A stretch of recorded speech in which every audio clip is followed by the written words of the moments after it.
There's someone who looks at you and forgets to look away, not because of your age, not despite your age, but because of something your age has created, something that can't be manufactured, can't be faked, can't be hurried into existence. They're staring at the light in your eyes, the one that only comes from having lived, from having survived, from having loved and lost and learned and gotten back up anyway, and they can't help themselves. If you're watching this video, you're probably starting to notice it. The way their gaze lingers, the way they seem to be studying you when they think you're not paying attention, the way conversations with them feel different, deeper, more present, more captivated. Maybe it's happening in moments you don't expect. You're talking about something ordinary, your weekend, a book you're reading, an opinion about something trivial, and you glance over to find their eyes fixed on you with an intensity that catches you off guard. Not in a way that makes you uncomfortable, but in a way that makes you feel seen, really seen. Maybe you've started testing it, looking away during conversations to see if their gaze follows you, moving to a different part of the room and sensing, even before you confirm it, that their eyes have tracked your movement. It's become something you're aware of now, this consistent, sustained attention that feels different from anything you've experienced before, and maybe you're confused by it. Because our world has taught us that youth is what captures attention, that smooth skin and unwrinkled foreheads are what turn heads, that the currency of attraction depreciates with every candle on the birthday cake. We're bombarded with messages that tell us we're in a race against time, that we need to preserve, maintain, hold on to what youth gave us for as long as possible. Anti-aging creams, procedures, filters on our photos. An entire industry built on the premise that what time does to us is damage that needs reversing. So when someone looks at you, really looks at you, with all the evidence of your years visible on your face, with fascination instead of polite tolerance, with captivation instead of sympathy, it doesn't compute. It contradicts everything you've been taught to believe about aging and attraction and who gets to be seen. But this person, they're not reading from that script. They're looking at you like you're the most fascinating person they've ever encountered. And it has everything to do with what life has etched into your eyes, and nothing to do with what the calendar says about your birth year. Their attention doesn't feel superficial. It doesn't feel like they're being kind or charitable. It feels like genuine fascination, like you're a book they want to read slowly, carefully, with full attention to every page. Like there are depths in you they want to explore, like something about you has awakened their curiosity in a way they can't ignore, and maybe part of you wants to dismiss it, to tell yourself you're reading too much into friendly eye contact, to minimize what's clearly happening, because accepting it would mean accepting something about yourself you haven't been taught to accept, that you're more attractive now, more captivating now, more magnetic now than you've ever been. Stay with me in this video, because I'm going to walk you through exactly what's happening here, what they're actually seeing when they look at you, why your life experience has become magnetic in a way your younger self never could have been, and what this attention really means for you, for them, for what's unfolding between you. This is a 50-minute deep dive into one of the most beautiful truths about aging that nobody talks about, that you don't lose your light as you live. You refine it, you deepen it, you turn it into something so compelling that certain people can't look away, and someone has noticed yours. Before we go further, I want to say thank you to everyone who supported this channel. Your generosity through Super Thanks allows me to create these longer, deeper videos for our community.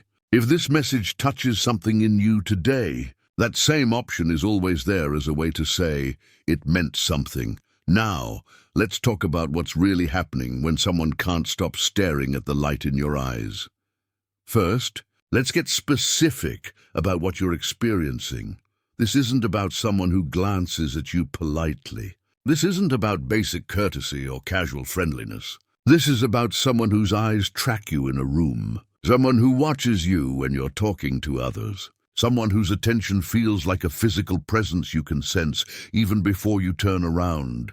They're in conversation with someone else, but their eyes drift to you. You're focused on something, reading, working, just existing in your own world, and you feel the weight of their gaze. You look up and there they are, watching, not with judgment, not with casual interest, with something that looks like wonder. There's a quality to how they look at you that's different from how they look at others. You can see it if you pay attention. When they're talking to someone else, their gaze is present but not absorbed. But when they turn to you, something shifts. Their eyes soften. Their attention sharpens. It's like they're switching from regular vision to some kind of enhanced perception, where they're taking in not just what you look like, but who you are. And here's what makes this different from ordinary attraction. They're not staring at your surface. They're not cataloging your features or comparing you to some magazine standard. Their gaze has depth to it, like they're trying to understand something, like they're reading a language written in your eyes that fascinates them.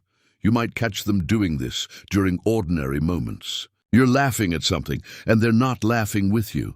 They're watching the way joy transforms your face. You're concentrating on a task, and they're observing the focus in your expression. You're lost in thought, and they're studying the way your eyes reflect whatever world you're visiting internally. When you're telling a story, their eyes don't wander. They stay locked on your face, watching the play of emotions as you recount the experience. They notice when your voice changes pitch slightly because you're getting to the emotional core of the story. They see when your eyes get distant because you're remembering something that still carries weight. They're not just hearing your words, they're reading your entire being, and you can feel the difference between their attention and everyone else's. With most people, you're conscious of performing, choosing your words, managing your expression, staying aware of how you're coming across. But with this person, their attention is so genuine, so accepting, that you find yourself relaxing into authenticity. You're telling truths you don't usually tell. You're showing emotions you usually manage. You're being more yourself than you are with almost anyone else. They ask you questions that reveal they've been paying attention, deep attention. They remember small things you mentioned weeks ago. They notice when something's different. Not your hair or your outfit, but your energy, your mood, the subtle shifts in how you carry yourself. You seem lighter today, they might say. Or something's shifted. You seem more settled. These aren't generic observations. They're specific readings of your internal state that prove they've been paying close enough attention to notice the variations. They've established a baseline of who you are, and now they notice the deviations. That requires sustained observation. That requires caring about what they see. In group settings, they orient toward you. Not obviously, not awkwardly. But if you map the geometry of the room, you'd notice they position themselves where they can see you, where they have an angle on your face, where your voice carries to them clearly. When you speak in a group, their body turns toward you slightly. When someone else is talking, you can catch them glancing at you to see your reaction. It's like they're experiencing the room through your eyes, wanting to know what you think, what you feel, how you're responding to everything happening around you. And when you leave a gathering, something changes in them. They don't light up the same way. Their energy shifts. It's subtle, but you've started noticing. Your presence does something for them. Your absence leaves a space they feel, and when you catch them staring, they don't look away embarrassed. Or if they do, they come back. Their eyes return to you like a compass finding north. Like you're somehow magnetic and they're caught in your field. Sometimes they smile when you catch them, a small, almost private smile that says, "Yes, I was looking at you, and I'm not sorry about it." Sometimes they hold your gaze for a beat longer than social convention dictates, like they're testing whether you'll let them really see you. Sometimes they look away, but their expression stays soft, contemplative, like they're processing something about you that moves them. This might be someone new in your life, or someone who's been there a while, but something has shifted. Either way, what's changed isn't them suddenly developing better taste. What's changed is that they're finally seeing what's actually there, what's been developing in you, what life has been creating through you. Maybe you've changed recently in ways that have made you more visible. Maybe you've stopped trying so hard to maintain some image and relaxed into who you actually are. Maybe you've stepped into a new level of confidence or peace or authenticity. Or maybe they've changed. Maybe they've done enough of their own work that they can now recognize depth when they see it. Either way, something has aligned. Their capacity to see has met your willingness to be seen, or your evolution has met their readiness to recognize it. The timing has clicked into place in that mysterious way that makes you wonder if there's more orchestration to life than we usually acknowledge. Because here's what I need you to understand. That light they're staring at, it wasn't there when you were younger. It couldn't have been. It's not something you're born with. It's something you earn, something you forge, something that only emerges after you've walked through fire and learned how to carry your own flame. You can't skip to this version of yourself. You can't fake it. You can't manufacture it with the right products or the right practices or the right philosophies. This light, this depth, this quality that's capturing their attention, it only comes from the actual living of a life, from the accumulation of experiences that test you, shape you, break you open, and then allow you to reconstitute yourself into something more real. Let me paint this more clearly. Think about photographs of yourself from 15, 20 years ago. You might look at those pictures and see someone who was objectively more conventionally attractive by society's standards. Fewer lines, tighter skin, all the markers of youth. But look at the eyes in those photos. Really look, they're bright, yes. Maybe hopeful. Maybe naive. Maybe full of dreams. But they lack something. They lack depth. They lack the complexity that comes from having those dreams tested. They lack the wisdom that comes from having your heart broken and choosing to keep it open. They lack the quiet power that comes from surviving things you didn't think you'd survive. Those younger eyes were beautiful in their optimism, in their untested confidence, in their belief that life would unfold in mostly predictable ways. But they were also simpler. Flatter. They held possibility but not yet realization. They held hope but not yet the hard-won faith that comes after hope has been tested and found resilient. Now look at your eyes today, in the mirror, in recent photos. After you've lived through job losses and relationship endings and family, drama and health scares and disappointments and unexpected joys and hard-won victories, and all the million moments that constitute a real human life. Your eyes tell stories now. They contain weather systems. They hold paradoxes, sadness and joy, weariness and hope, vulnerability and strength, all coexisting. They reflect a soul that knows things, that's learned things, that's earned the right to its perspective.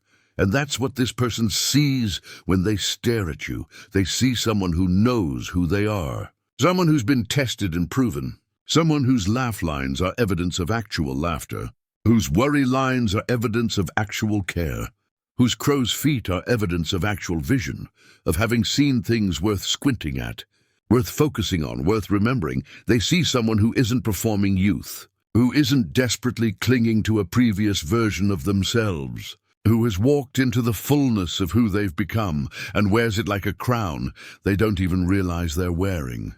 That's intoxicating. That's magnetic. That's worth staring at. Now let's go deeper into what makes this particular kind of attention so powerful and so different from what you might have experienced when you were younger. When you were in your 20s, people might have looked at you with desire, with attraction based on the obvious, with interest rooted in the surface. And that felt good, didn't it? It validated something. It confirmed that you met certain standards, that you qualified for attention according to the rules everyone seemed to be playing by. But here's what you probably also experienced, that attention was often shallow. Those admirers saw a version of you, a projection, a fantasy. They looked at your exterior and filled in the rest with their imagination. They didn't actually see you.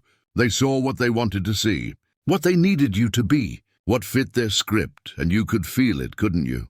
Even when that attention felt flattering, there was something hollow about it, something impermanent, something conditional. Like if they really knew you, the fears, the insecurities, the complicated interior landscape, the attention would evaporate. This is different. The person who's staring at the light in your eyes right now, they're not building a fantasy. They're seeing something real, something earned, something that can only exist after you've stopped performing and started being. They're attracted to your realness, your groundedness, the way you take up space in the world now. Not apologetically, not aggressively, but with a settled quality that comes from knowing you belong here, that you've earned your place, that you have nothing left to prove. Watch how they respond to your stories. When you mention something from your past, a challenge you faced, a mistake you made, a lesson you learned, their eyes don't glaze over with politeness. They lean in. They want to understand how that experience shaped you. They're collecting pieces of the puzzle that created the person sitting in front of them. They ask follow-up questions that reveal they're building a map of your inner world. They remember the names of people who mattered in your story. They reference things you said months ago, proving those words didn't just pass through their ears, but lodged somewhere deeper, somewhere they've been turning them over ever since. This person values your perspective. When you speak about something, anything really, they listen like you're revealing treasure. Because to them you are. Your take on things matters to them. Your wisdom, earned through actual living, feels like a resource they want access to, and they notice the contradictions in you. The places where you hold opposing truths simultaneously. The way you can be both strong and vulnerable, both confident and still learning, both certain about some things and beautifully uncertain about others. Instead of being confused by your complexity, they're enchanted by it, because here's what life experience creates in your eyes: dimensionality. You're not one thing. You're not a simple equation. You're a landscape with valleys and mountains, with sunny clearings and mysterious forests, with well-traveled paths and unexplored territories. And when they look at you, they see all of that. They see someone worth exploring, worth knowing, worth staying curious about. Think about what shows in someone's eyes after they've loved deeply and lost someone and chosen to love again anyway. That doesn't create bitterness.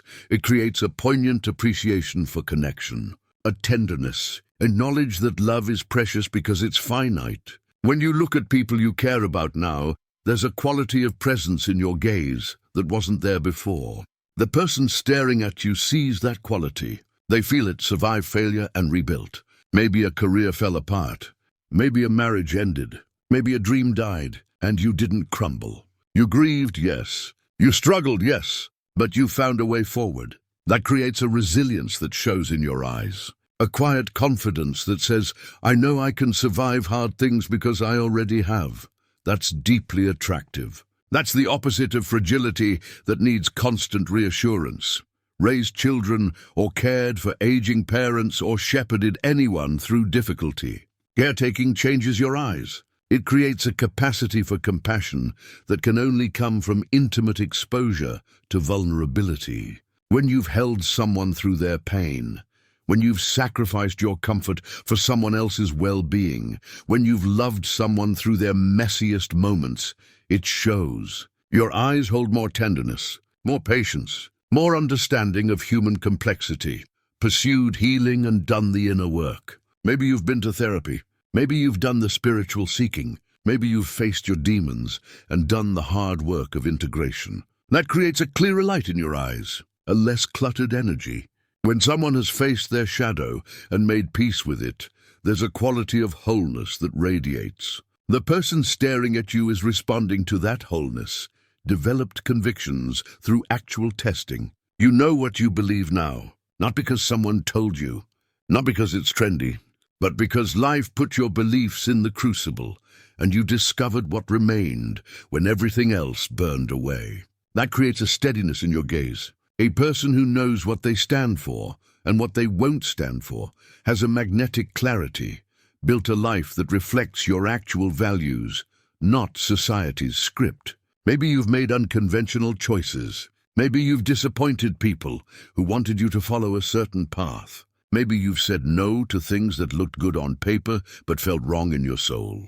That courage to live authentically creates a freedom in your eyes, a lightness. The person staring at you is drawn to that freedom like someone who's been holding their breath and finally found air. Every single one of these experiences and countless others that constitute a real human life adds layers to what shows in your eyes, adds depth, adds light. Not the undifferentiated brightness of youth, but something richer, something with gradations and nuances, something that rewards attention, rewards looking closely, rewards trying to understand. And that's exactly what this person is doing. They're looking closely. They're trying to understand. They're staring at your eyes like they're studying a masterpiece in a museum, because in a very real sense, they are. You are the masterpiece. Your life is the artist, and every experience, every joy, every sorrow, every triumph, every failure, every moment of courage and every moment of vulnerability has contributed brushstrokes to what's visible in your gaze. Now, I need to tell you something that might surprise you about what's happening here. Something about what this person's attention is revealing, not just about you, but about them. The fact that they're staring at the light in your eyes, that they're captivated by your life experience, that they're drawn to the depth that comes from having lived. This tells you something crucial about who they are and what they're capable of recognizing. Not everyone can see what they're seeing. Let me say that again because it's important. Not everyone has developed the capacity to recognize the beauty of earned wisdom, to value life experience, to be attracted to depth, to see the light that only comes from having walked through darkness. Some people will only ever respond to surface. They'll chase youth forever. They'll be bewildered by their own aging and everyone else's.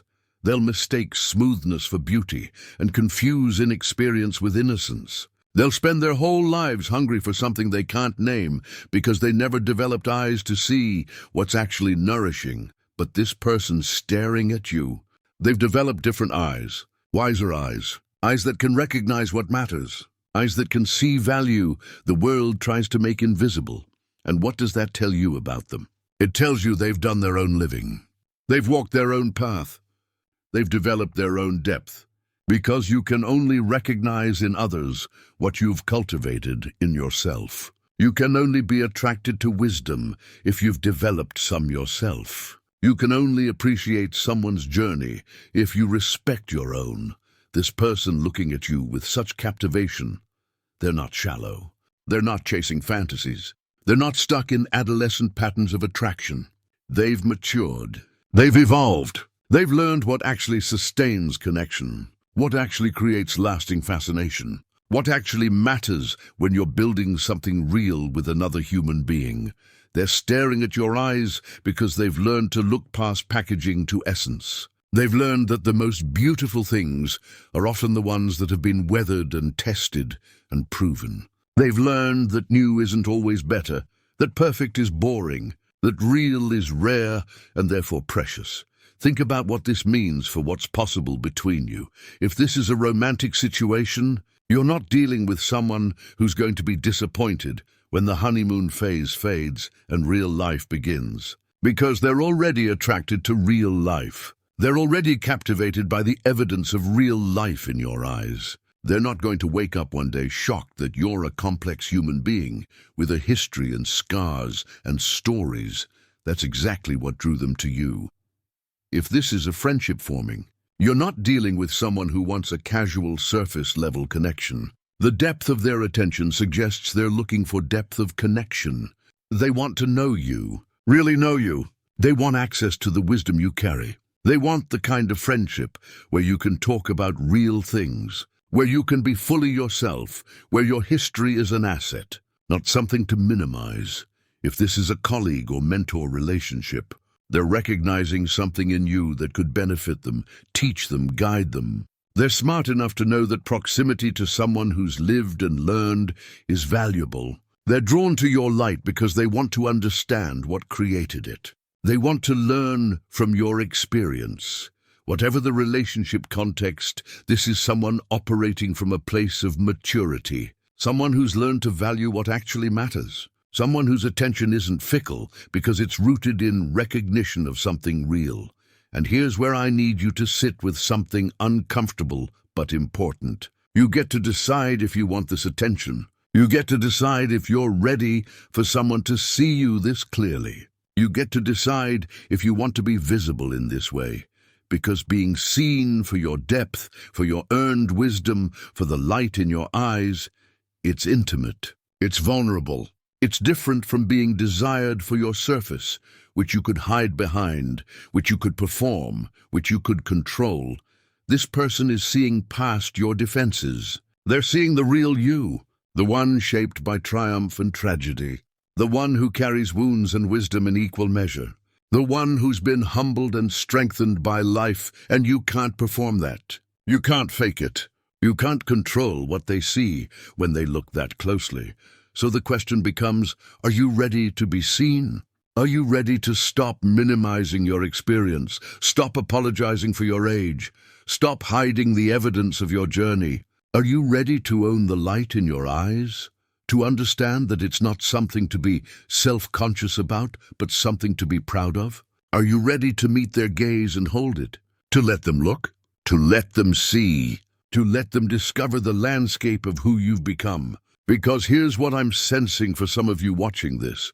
You've been trained to devalue exactly what they're valuing. You've internalized messages that tell you aging makes you less attractive, less relevant, less worth looking at. And now someone is contradicting all of that with their undivided attention. And part of you doesn't know how to receive it. Part of you wants to deflect. Why are they staring? Is something wrong? Do I have something on my face? Part of you wants to minimize. They can't really be that interested. They must want something. This can't be real. Part of you wants to disqualify yourself before they can. Wait until they really get to know me. Wait until they see all my baggage. Then they'll look away, but what if they won't? What if they've already caught glimpses of your complexity, and that's exactly what fascinated them? What if your baggage isn't a deal breaker, but a sign that you're real, that you've lived, that you have stories worth hearing and lessons worth learning from? What if the light in your eyes isn't something you need to explain or justify or apologize for, but something you need to own? So let's talk about what you do with this, how you navigate being the object of this kind of deep, sustained attention, how you honor both their seeing and your being seen. Let yourself be visible without performing. This is the first and maybe the hardest principle. When someone's paying attention this closely, the temptation is to manage what they see, to curate, to perform the version of yourself you think they want, to hide the parts you're less proud of. Resist that urge. The entire point is that they're attracted to your realness, your authentic self, the person you've become through actual living. If you start performing, you're taking away the very thing that captivated them. This means tell the truth about your life when they ask. Don't sugarcoat your stories to make yourself look better. Don't edit out the messy parts. Don't pretend you have it all together. The vulnerability of admitting, yeah, that season almost broke me, or I made some choices I regret, or I'm still learning this part, that's not a turn-off to someone who's attracted to your depth. That's confirmation that you're real. Let your emotions show. Don't hide when something moves you. Don't suppress tears if something touches that tender place. Don't downplay your joy if something delights you.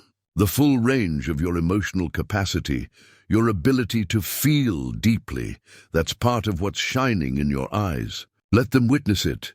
And if you need to leave a comment right now, just type the word visible, just that one word. Because I'm sensing some of you need to declare that you're ready to stop hiding, that you're ready to be seen, visible. Honor their capacity to see without rushing to fill it. When someone looks at you with this kind of attention, it creates a space for connection, a space for something to develop, a space for depth to meet depth. Don't rush to fill that space with noise, with performance, with trying to prove something, with earning their continued attention, with anxiety about whether you deserve it. Let the space exist. Let the silence be comfortable.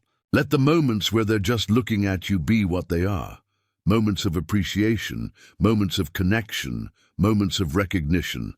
This means don't over-explain yourself. Don't volunteer your entire history in the first 3 conversations. Don't try to control their perception by front-loading information. Let them discover you at a natural pace. Trust their capacity to handle complexity. If they're drawn to the depth in your eyes, they can handle depth in your story. You don't need to protect them from your reality. You don't need to simplify yourself to be digestible, and practice receiving attention without immediately reciprocating or deflecting. If they complement the way you see things, you don't have to minimize it or compliment them back instantly. You can just say thank you and let it land. You can let yourself be appreciated. Notice what they're seeing reveals about what you need.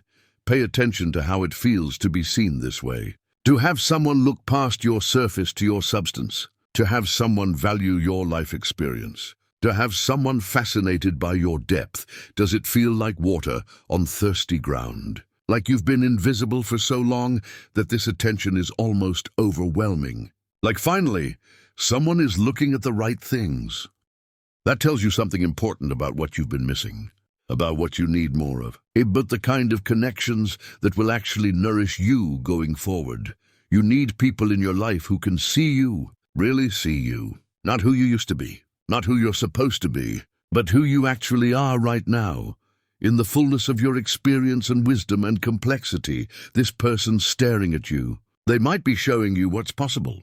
What kind of attention you deserve, what level of depth you should expect in your relationships. They're raising the bar. Let them. Let this experience teach you what it feels like to be truly visible. And then don't settle for less. Don't go back to relationships where you have to shrink, where you have to perform youth, where you have to hide your history, where your depth is a liability instead of an asset.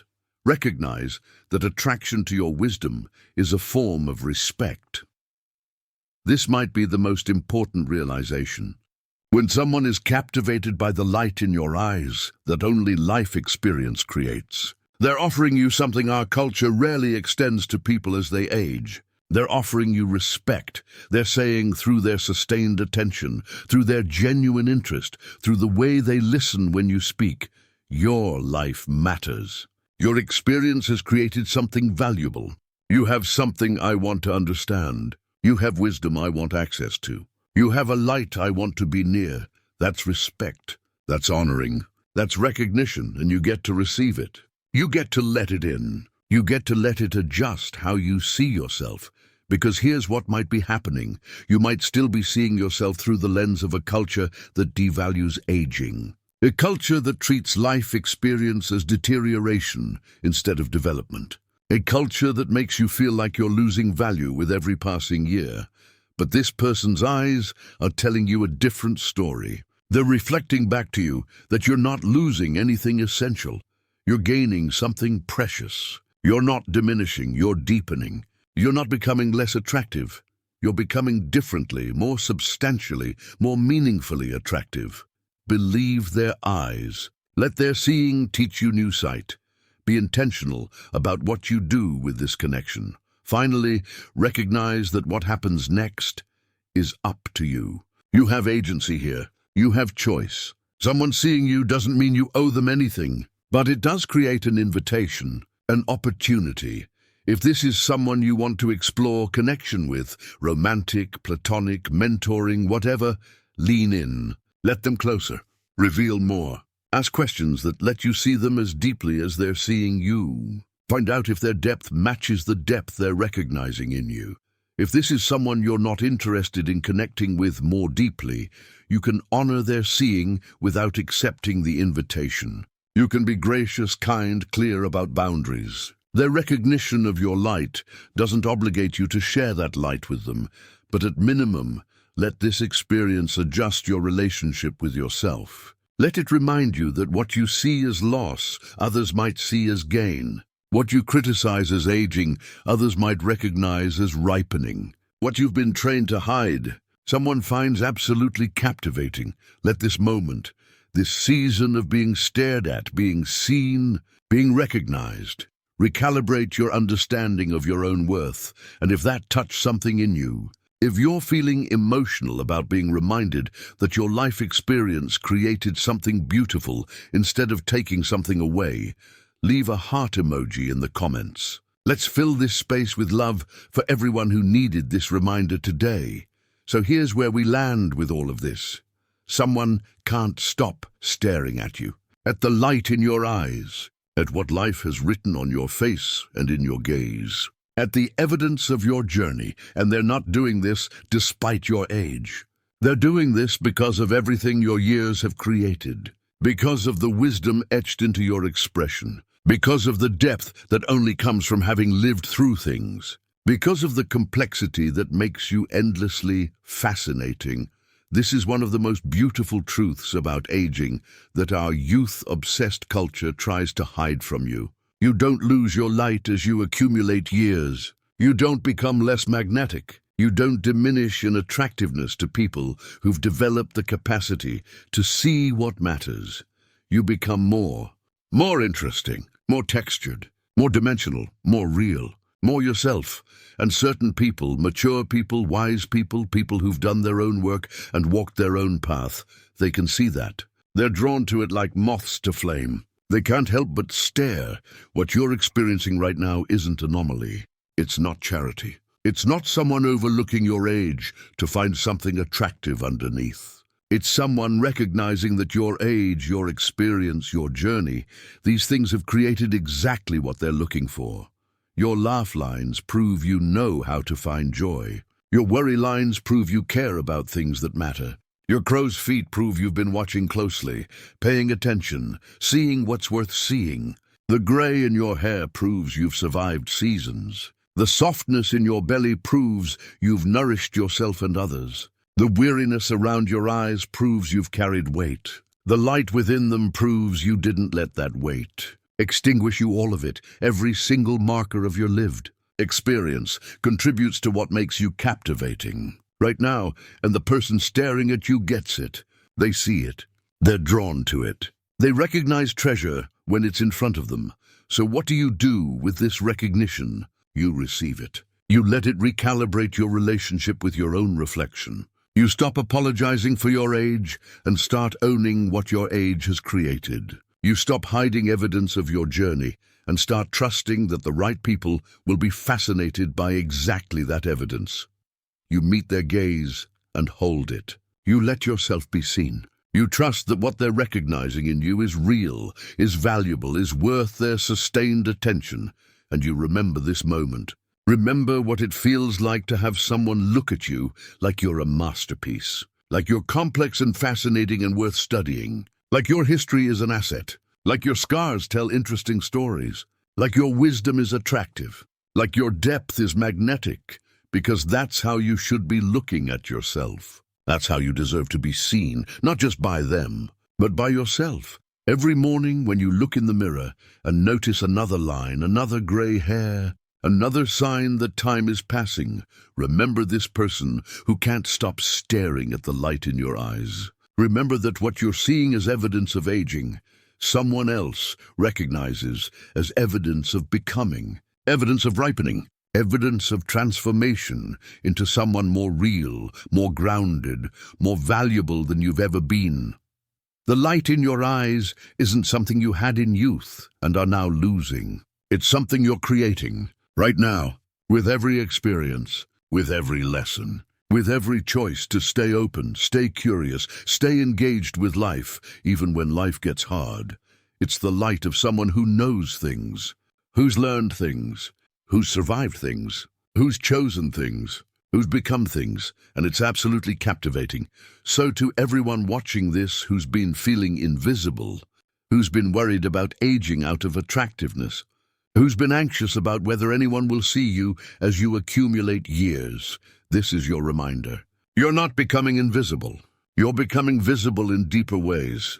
To people with the eyes to see depth, to people who've learned what actually matters, to people capable of sustained attention and genuine fascination. The person staring at you, they're your evidence. They're your proof. They're your mirror reflecting back a truth our culture tries to hide. You're not losing your light. You're refining it. You're deepening it. You're creating something that can only exist after you've lived, and someone can't look away. Let them look. Let yourself be seen. Let this attention teach you new sight, teach you to see yourself the way they're seeing you, as someone fascinating, someone captivating, someone whose eyes hold light that only life experience creates. You've earned that light. You've paid for it with years and tears and triumphs and failures and everything that constitutes a real human life. It's beautiful. You're beautiful. Not despite your age, but because of everything your age has created in you, and someone sees it. Someone can't stop staring at it. Someone is captivated by exactly what you are, exactly where you are, exactly as you are. That's not a small thing. That's not insignificant. That's a gift. Both what they're offering by seeing you and what you're offering by allowing yourself to be seen. Receive it. Honor it. Let it change how you see yourself, because the light in your eyes, it's just going to keep getting brighter, more complex, more layered, more fascinating. Keep living. Keep learning. Keep becoming. The right people will never be able to look away. If this message found you at the right time, if it touched something in your soul, the super thanks option is there as a way to support this ministry. It helps me keep creating these deep conversations for our community. And before you go, one final thought to take with you. The most attractive thing about you isn't what time is taking away. It's what time is creating through you. Remember that. Believe that. Live like you know that's true, because it is, and someone staring at the light in your eyes is proving it to you right now.